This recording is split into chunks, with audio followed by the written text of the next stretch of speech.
Dans une récente interview accordée à Version Femina, Virginie Efira s'est confiée sur son rôle de belle-mère qu'elle a endossé alors qu'elle n'avait que 22 ans.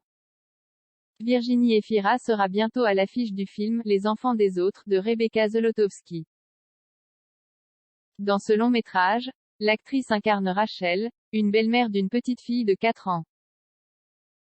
Dans une récente interview accordée à Version Femina, Virginie Efira s'est donc confiée sur ce rôle qu'elle a véritablement vécu lorsqu'elle avait une vingtaine d'années, aux côtés de son premier mari, Patrick Ridremont, père de 3 enfants. J'ai reconnu en Rachel une force de vitalité doublée d'un grand déficit de confiance, déclare-t-elle. J'ai été belle-mère à 22 ans et le rapport à l'enfant, je le connais. Point. On cherchait sa place. Un statut parfois difficile à gérer, ne sachant pas comment se positionner au sein de la famille.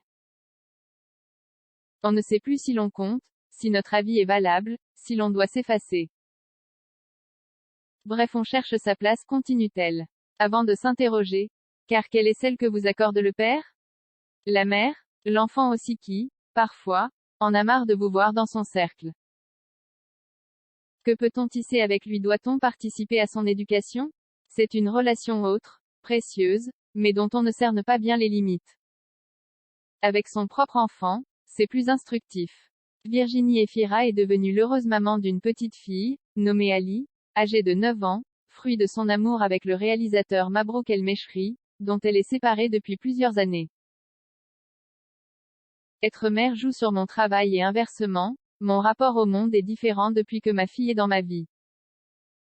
Elle est aussi là sur les tournages, même si ce qui l'intéresse, cesse d'être avec moi. Pas mon métier, confie-t-elle également. Depuis 2018, la comédienne est en couple avec l'acteur Nils Schneider, qu'elle a rencontré lors du tournage du film Un amour impossible de Catherine Cordini. En avril dernier, Virginie Efira s'était même livrée sur sa relation avec son compagnon.